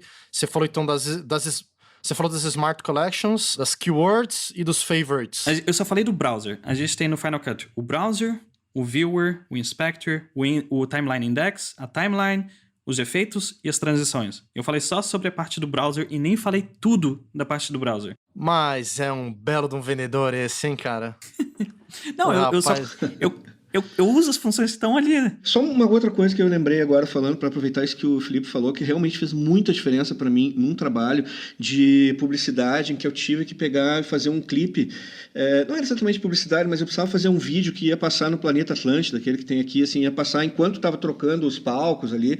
Eles tinham um vídeo promocional que era um videoclipe sobre o Planeta Atlântida mesmo, né? E eles me passaram o material, eram vários vídeos do planeta e comerciais que já tinham sido feitos e tal. E aí o que eu fiz? Eu criei keywords, assim, para momentos em que os músicos interagem com a câmera. Então, assim, interação com a câmera. Momentos de detalhe de guitarra, detalhe de bateria, detalhes, né? Então eu tinha isso. Aí tinha momentos de frontal do palco geral, drone, Aí eu comecei a fazer uma sequência de montagem assim, só detalhe, Aí eu vim agora só interação. Então eu conseguia fazer isso a partir dessa, que é bem que a imagem que me vem assim é como se fosse uma paleta de pintura. Eu tenho aquela coisa que o pintor segura na mão ali, né? Fica aquela coisinha, eu quero pintar agora, eu quero um verde. Ele tinha o verde, isso enquanto ele está pintando. Então ele tem acesso rápido a essas coisas. Cara, para mim, nossa. Agora realmente levava um tempo brutal para poder fazer essa pré-organização, e aí vem uma dificuldade de explicar isso para direção, para produção. Tá, como é que tá a edição? Não, tô aqui fazendo. Como assim, velho? Tu não botou nada no timeline ainda?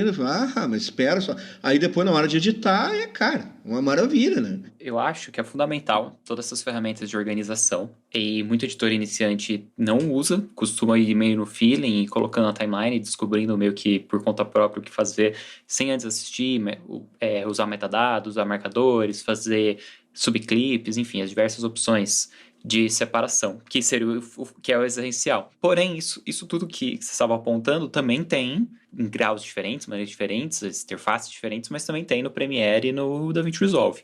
O DaVinci Resolve principalmente porque é mais novo. Se a gente fosse ter essa discussão há 2, 3 anos atrás, o Final Cut seria o melhor nisso, sem dúvida. Mas hoje em dia o DaVinci Resolve apresenta quase todas as ferramentas muito parecidas, porque eles copiam bem parecido mesmo a de outros softwares, e a maioria dessas coisas citadas que tem no Final Cut também tem no DaVinci Resolve. E o Premiere também tem. Por exemplo, no DaVinci Resolve tem o Smart Beams, que é a mesma ideia do Smart Beans, você separando onde você pôs keywords, inclusive ela também tem o Smart Bean já pré-definido de keyword. E no Premiere você tem como colocar uma pasta inteligente que puxa através dos metadados, inclusive ele considera marcador metadado. Então eu poderia estar assistindo, clicar em M para inserir um marcador, M de novo para arrastar esse marcador por uma duração e inserir informações nele. E essas informações são extraídas e puxadas pela pasta inteligente e ele já vai separando lá conforme eu pedir. Ou posso só simplesmente colocar os metadados, escrevendo entre as colunas de metadado. Posso criar uma coluna de metadados novos com o nome que eu quiser para colocar. Posso fazer subclips para transformar um clipe em vários clipes menores, usar color para separar por cor. Enfim, tem um painel de markers depois para encontrar os marcadores que eu criei rapidamente. Então tem essas opções de organização também. A do Final Cut eu acho melhor que a do Premiere, sem sombra de dúvida, principalmente questão de interface e facilidade de uso. O DaVinci Resolve está correndo atrás do Final Cut nisso, porque está copiando muita coisa, então eles estão ficando bem parecidos nessa parte de organização. Então não é algo que é exclusivo, só para não parecer para quem está vendo e não conhece muito dos 4, não é exclusivo do Final Cut, mas ele é muito bom no Final Cut. E o Lumberjack que você falou, ele também serve para Premiere. Não sei porque não tem para DaVinci, mas ele também tem para Premiere. E só lembrando aqui, de falar de Lumberjack, eu lembrei que tem uma outra ferramenta do Lumberjack que é muito legal também. Você transcreve o áudio de um documentário, esse áudio entra como texto, ele entra transcrito como texto e você edita baseado no texto. No texto. Isso realmente muito bom. revolucionário. Isso parece que tem no Avid também, né? Já falaram. Eu já vi isso no Premiere também, mas... Não é nenhuma grande diferença. Tem só uma coisa, eu acho que uma informação que teria que talvez o Bruno poderia colocar, que é sobre a curva de aprendizado, que eu acho que isso realmente tem uma diferença no Final Cut X que eu nunca vi em outro software. Assim, tipo, alguém que não sabe nada de edição, começa a explicar, o cara em 15 minutos ele começa a editar. É muito rápido para aprender o Final Cut X. E eu senti assim, a diferença para os outros softwares. E, na verdade, a curva de aprendizado é mais complexa para quem já edita no Premiere, ou no Final Cut, ou no DaVinci. Vai tentar aprender o X, aí a curva é absurdamente mais complexa. Mas... Você acha que é isso mesmo, Baltarejo? Eu ia concordar com ele nisso. Quando ele estava falando que, para quem é novo, o Final Cut é mais fácil de aprender, eu pensei exatamente isso. Realmente, ele tem uma interface muito amigável, é muito simples, tudo muito simples, só que a lógica da timeline é diferente. Então, para quem já edita, dá um nó na cabeça, porque você tem que pensar a lógica de uma maneira diferente. Eu acho que talvez por isso que nunca eu considerei ele como um dos meus softwares favoritos, porque eu já editava em outros e já esperava que ele se comportasse de tal maneira e não se comporta da maneira que eu queria. Mas é uma questão tipo, de aprender a editar diferente. E se talvez nunca tivesse saído da DaVinci Resolve, eu até cogitaria isso, em aprender a editar diferente e usar o Final Cut por ser mais amigável e ter mais opções de organização, entre outras, do que o Premiere. Mas a gente acabou dando já no outro, não adianta repetir aqui, outras vantagens do Premiere, tem outras vantagens do DaVinci Resolve, cada um tem as suas vantagens, mas acabou nunca virando o meu favorito, mas ele é um software muito bom também. Eu acho que o único ponto que eu gostaria de citar de negativo é o fato dele ser somente Mac. Isso eu acho que é o principal ponto pelo que eu também nunca considerei meu favorito. Porque a Apple não é a minha empresa favorita, eu não tenho iPhone nem nenhum outro equipamento da Apple e não pretendo ter, mas por motivos políticos. E hoje em dia, com o dólar tão alto, sai muito caro ter um sistema para trabalhar com Mac, com Final Cut. De fato, isso atrapalha bastante. Mas, enfim, eu não queria entrar nessa questão de máquina, do mesmo jeito que a gente estava discutindo, né, do DaVinci, que também vários ouvintes reportaram pra gente que não é qualquer máquina também que você consegue editar. Então, até mesmo Macs mais antigos, você até roda o Final Cut, mas o DaVinci você não vai conseguir fazer muita coisa com ele. Então, a gente se atendo ao software mesmo, partindo do mundo encantado, que seria maravilhoso, que qualquer um pudesse comprar a plataforma que quisesse. Enfim, né? A gente sabe que tem ouvintes também com diferentes poder aquisitivo. Obviamente, o nosso cenário brasileiro é mais voltado... O nosso cenário é péssimo, né? A gente tem uma desigualdade social muito grande. Então, a maioria dos editores, de fato, tem esse problema. E foi bom você ter levantado, porque é uma consideração muito importante na hora de você optar pelo software, bem lembrado. Foi muito bom você ter falado, muito pertinente. o seu comentário. Bruno Baltarejo, que inclusive está com horário aí. Não é que ele está com horário apertado, mas é que nós aqui estamos conduzindo, a gente está falando pra caramba e acabou que já passou aí o tempo que a gente tinha reservado para a gravação desse episódio. Bruno Baltarejo vai se despedindo por aqui. A gente tem mais uns comentários antes da gente encerrar, mas eu queria agradecer mais uma vez a sua participação aqui. Desculpa o atraso aí, bom compromisso para você e obrigado mais uma vez pela participação. No próximo episódio a gente encontra com você de novo para falar agora sobre Avid. Muito obrigado a vocês, foi muito, muito bacana participar novamente. E foi legal ver vocês defendendo tanto o Final Cut com amor, coisa que não teve tanta gente se defendendo o Premiere, na outra ficou uma briga injusta. Dessa vez foi divertido ver. É verdade. Não, e você sabe que teve um ouvinte, um colaborador nosso do Sala, que falou, pô, cara, o programa era de Premiere e vocês falaram mais a palavra Final Cut do que Premiere. Então, realmente, pedi desculpa. Nesse a gente falou um monte de DaVinci Resolve também. O legal disso, né? A gente é meio que um comparativo de todos eles, falando dos prós e os contras. Não vai ter como não falar dos outros. É difícil, cara. Essa coisa de mídia imparcial, aí que você vê que realmente é difícil pra caramba, cara. Quando você tem opinião, quando, né, você gosta de... É difícil você se isentar eu elogiei o Premiere. Verdade. Eu elogiei eu fiz minha parte, né, Alfredo? A gente recebeu no Twitter a mensagem do Rafael Oliveira. Mandar um abraço aqui pro Rafael. Ele falou que a gente só criticou o Premiere nesse episódio. Então, Rafael, a gente tem que se defender aqui. Não, fica aqui nossas desculpas. A gente tá tentando melhorar. Enfim, foi um bom exercício. Acho que um bom espelho esses episódios aí pra gente perceber isso. Mas vai lá, Bruno. Acabou, tem 1 minuto, já era, virou aqui. Já são 3 horas da tarde da sexta-feira. De novo na sexta-feira, né, meus amigos? Estamos aqui em cima da hora, em cima do laço. Obrigado, cara. Obrigado a vocês. Abraço. Falou, pessoal. Valeu, Bruno. Obrigado. Falou, tchau. Uma coisa que ficou na minha cabeça aqui, galera, acho que foi o Alfredo que falou, né? O carro manual e o carro automático. Quando eu falei do jeito antigo, né? Vocês até acharam engraçado. Não, foi o Felipe. Mas, cara, eu acho que é isso mesmo. Você sabe, eu tive esse insight aqui e a sensação que eu tenho é essa. Eu dirigi muito tempo carro manual. Tive 12 anos, um Corsinha Classic, meu querido. Me desfiz dele esse ano, com muita dor no coração, no final do ano passado. E, cara, eu sempre achava carro automático ruim. Pô, você não tem controle, você não... sabe, a rotação e na estrada e blá, blá, blá, blá, blá, blá. Quando eu ia dirigir o carro automático, até a gente teve uma experiência, né? O Marcelo Ferraz, a gente tava nos Estados Unidos, aqueles papo bem babaca, né? Quando eu estava nas estradas dos Estados Unidos, né? A gente tava lá com o Marcelo Porto, a gente alugou um carro automático, lembra, Ferraz? E a gente... e eu falei, que estranho, o carro, ele tem um delay, você acelera, ele não acelera de cara, as marchas trocam meio errado e tal. E o que eu sinto enfim, a história foi que no final do ano passado eu troquei de carro e comprei um automático, por uma série de motivos. E hoje o que eu vejo cara, é muito melhor a vida com carro automático, mesmo não tendo todo aquele controle de precisão que eu tinha antes. Mas o fato de eu não precisar pensar nisso, de eu não precisar pensar numa troca de marcha, de eu não precisar executar comandos para que ela troque, eu poder pensar em outras coisas, todos os pontos são favoráveis. E é isso que eu sinto com Final Cut. Quando eu comecei a editar Final Cut, uma das primeiras coisas que me marcou foi que, pelas minhas contas, eu sempre fui o cara dos atalhos, né?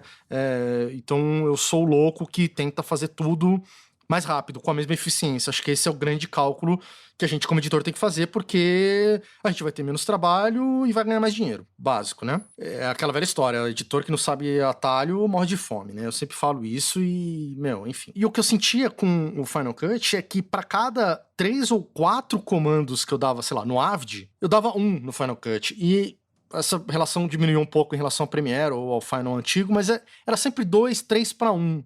E, cara, isso parece uma besteira imbecil, assim, mas pra quem edita no teclado, que pega pouco no mouse, que quer fazer coisas mais rápidas, isso reflete diretamente em muita economia de tempo. Isso, pra mim, caiu que nem uma luva.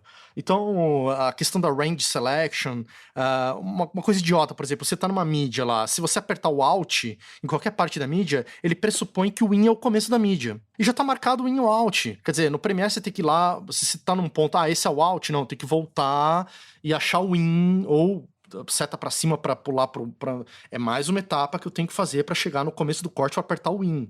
Enfim, pequenas coisas, como por exemplo também essa coisa de automação de volume, que você Eu lembro que na época foi muito revolucionário, que você dava o range selection na mídia e aumentava lá a barrinha do áudio, ele já marcava os 4 keyframes. Quer dizer, antigamente você tinha que ir lá marcar os 4 keyframes, subir o do meio, eram 3, 4 etapas para fazer o que uma faz. Eu sei que hoje, como o Baltarejo falou, já temos ferramentas aí, em outros softwares eles estão copiando, mas isso na época me fez apaixonar pelo Final Cut, e eu acho que ainda o Final Cut faz melhor essas funções do que em outros softwares. Então, basicamente, para mim, tem todos esses pontos que o Baez falou de organização. De fato, isso foi muito revolucionário, mas já se correu atrás, mas como o Baltarejo falou, ainda o Final Cut é melhor nisso. Isso é um grande diferencial, mas para mim, o diferencial mesmo é na timeline, cara. A Magnetic Timeline, você poder ter mais agilidade, mais rapidez e precisão, é o que eu sinto, assim, é onde o bicho pega para mim e onde eu fico muito feliz com o Final Cut. Baez, quais pontos fracos, pontos positivos aí pra gente encerrar esse programa? Vamos lá, vou falar aqui bem rápido. Então, a gente tinha falado sobre o browser. Então, aí do browser pro viewer, a gente não precisa ficar clicando num playhead para ficar olhando o vídeo. Então, a gente só tem aquele grande viewer ali que dá pra você só passar o mouse em cima do clipe e você vê o clipe inteiro e pula de um clipe pro outro sem precisar ficar clicando. E se você quiser, também tem a opção de ter 2 telas também. Tem a opção também, mas você não precisa. Ok, Não, mas é legal poder ter também, Porque um ponto fraco que eu acho é o fato de você não poder desligar a timeline magnética, entendeu? Eu acho que poderia ser ligável e desligável. Eu tô fazendo passando pelos meus features favoritos da esquerda pra direita na interface. No browser, conectando com o viewer, essa parte. Aí quando chega no viewer, é muito fácil trocar de original para proxy, se foi feito dentro do Final Cut. Aí a gente entra na parte do inspector. Um lugar só para você fazer alterações de qualquer parte de coisas dentro da sua timeline. E a janela não some, ela não fecha, você tem que ir lá no menu, procurar onde ela tá pra ela aparecer de novo. Isso é muito lindo. Command 4. Command Sim, 4... ela sempre tá no mesmo lugar e ela não é arrancável. Eu odeio isso no Premiere. Não é que nem um painel no Premiere que pode estar em qualquer lugar. Você esbarrou o negócio, às foi vezes pra lua, você não sabe ideia. Então, e o Inspector dá pra fazer ele... usar a resolução vertical inteira, ou só metade dela, só até onde a timeline começa. E eu gosto bastante dessa parte que dá pra achar tudo pra mudar a minha timeline, tudo que afeta a timeline, tudo que afeta inclusive a minha biblioteca no Inspector. O Inspector é aquele lugar que você vai pra fazer tudo. Inclusive, é um conceito que existe no Pages, no Keynote, no Numbers. Todos eles têm um Inspector. Quem tá acostumado já vai de boa.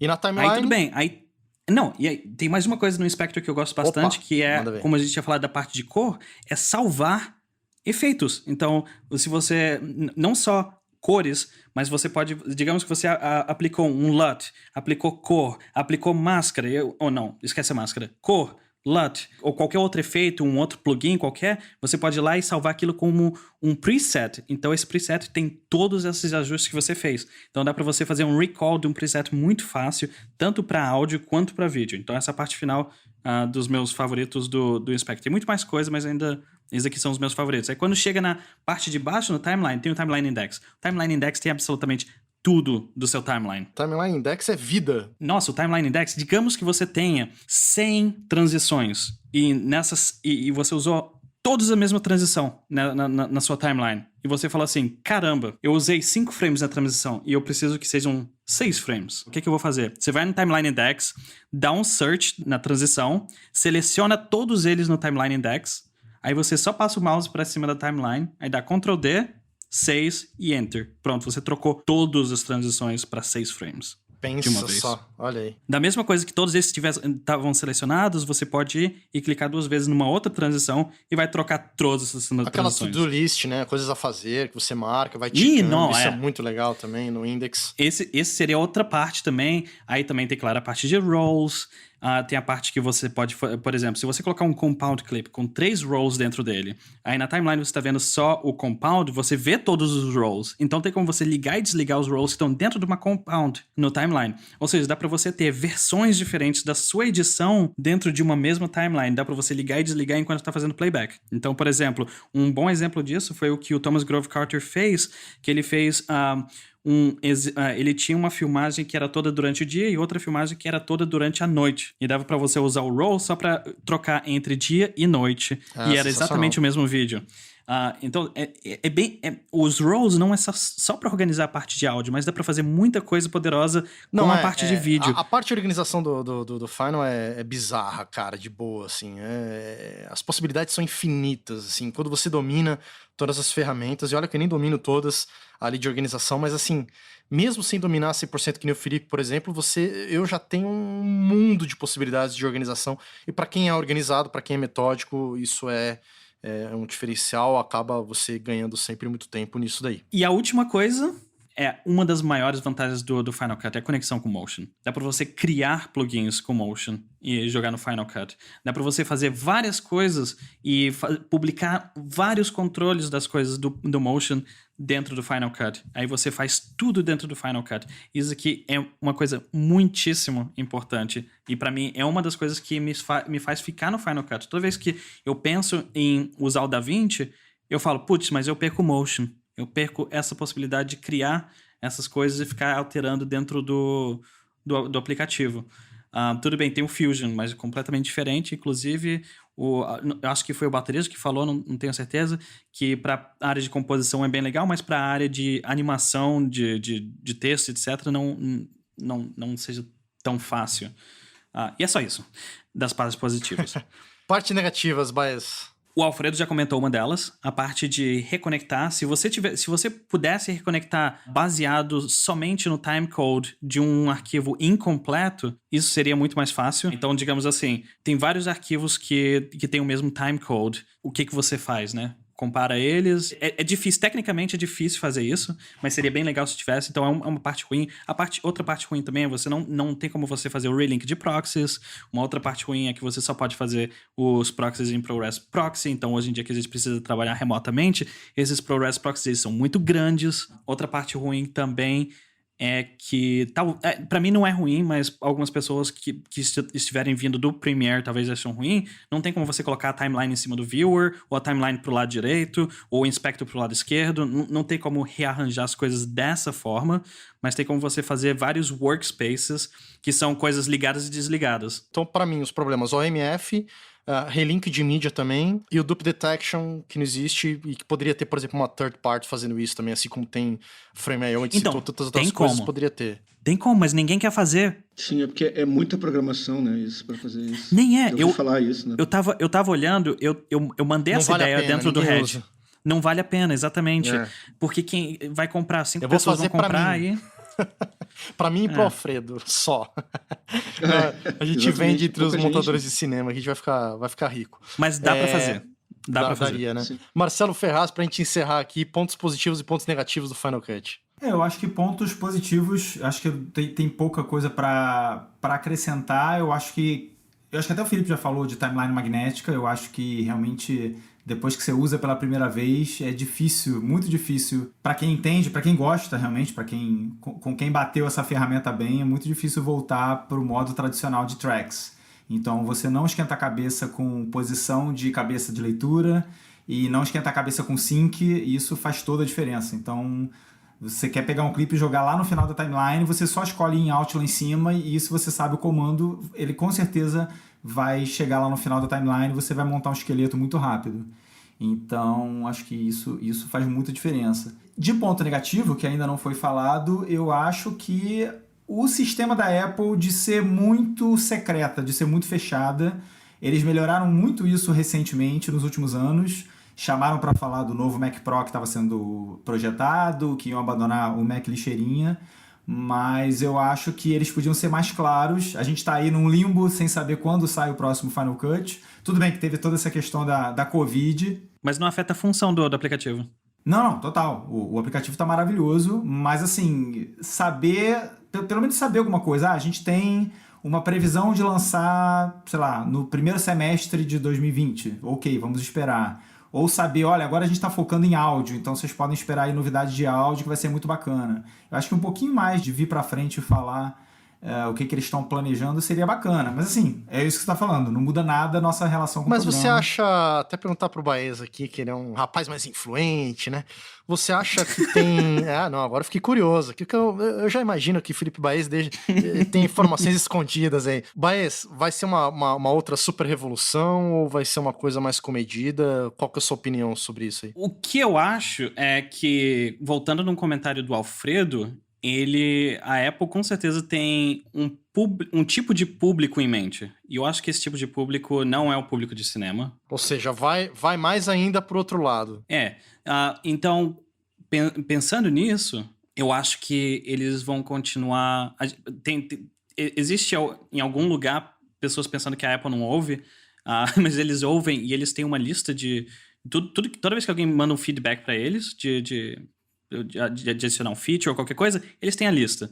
Mas aquilo ali tem uma quantidade. Se só 10 pessoas pediram Dupe Detection, vai estar no nível. E aí tem outros que, digamos, vão ter milhares de pedidos, aí vão ter.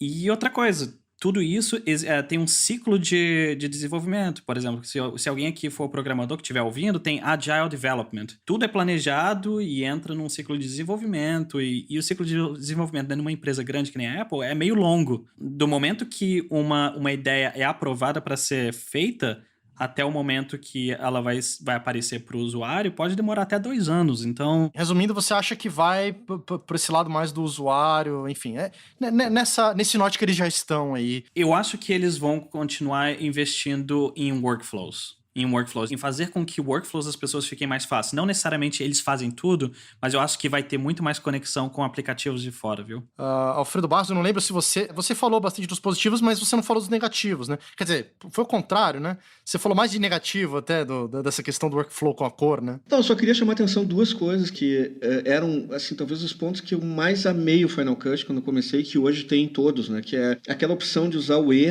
né? Aquela tecla E, o atalho, que jogava pro fim do timeline. Então, quando tu tá fazendo um select, tu vai assistindo, marca em alt, aperta o E, e ele cai sempre lá no fim, independente de onde é que tá o teu playhead no timeline. Isso eu achava fantástico. Hoje já tem no Premiere, já tem no DaVinci esse recurso também. O outro recurso fantástico é o autosave, que hoje é uma coisa que tem no Premiere, tem no DaVinci, mas no começo, quando veio isso pro Final Cut, que as pessoas perguntaram como é que eu salvo. Não, cara, ele salva tudo que tu faz. Se der pau aqui, tu abre, ele tá exatamente onde tu parou. Isso, cara, foi maravilhoso. E hoje já não é mais... mas tem isso, tem aquilo. Mas realmente foi uma coisa que a Apple trouxe, é do Final Cut e foi... Não, cara, e olha, eu já tive... eu edito desde que ele lançou, faz 9 anos, quase 10. Nunca, NUNCA, eu tive teve milhares de problemas já, de tudo que é tipo, em diversos tipos de máquina, em Mac Mini, Mac Pro, em iMac, lá. Nunca eu precisei reabrir um projeto e ele não reabriu ou deu problema. Ele sempre estava lá, independente do problema que tivesse dado. Acabou a luz, o HD pifou, travou, sei lá, esquentou, acabou o espaço, qualquer coisa. Qualquer problema que der, você vai abrir, vai estar tudo lá. É uma segurança que não tem preço, cara. Enfim, eu gosto muito disso. Eu me sinto bem. Muitas emoções nesse episódio. Várias emoções. Estamos aqui passionais, O único que está se controlando aqui é Marcelo Ferraz, por isso que eu admiro cada dia mais Marcelo esse muito homem. quieto, nossa senhora. Eu tô quietinho, eu não quero, eu vou... Vai ficar mais 1 hora de podcast se eu começar a falar das coisas que eu gosto. E eu vou falar muita redundância, vocês falaram muita coisa que eu concordo. Rapaz altruísta, deixou a gente falar, deixou os outros falarem. Mas muito bem, é isso daí, a gente vai ficando por aqui. Espero que vocês tenham gostado e aguardem o próximo episódio. A gente vai falar sobre Avid, o 4º e último episódio dessa série de edições, de softwares de edição. E então queria agradecer aqui ao Alfredo Barros pela presença em mais um episódio, o Bruno Baltarejo, que já saiu, e o Felipe Baez pela sua estreia aqui nessa nossa saga dos softwares de edição, e desejar aí toda a sorte para todos nós aí, principalmente para Alfredo Barros e Felipe Baez. Eu achei que tu ia falar principalmente boa sorte, principalmente para o Alfredo Barros, porque ele já é quase da terceira idade, tá a enfrentar a quarentena e tal. Eu achei que ia por esse lado. Ainda bem que ele botou o Felipe na parada. Já tava preocupado, o cara já gelou, né? Muito bem, senhores. É isso aí. Então, até a próxima, até segunda-feira que vem. Valeu, gente. Um abração.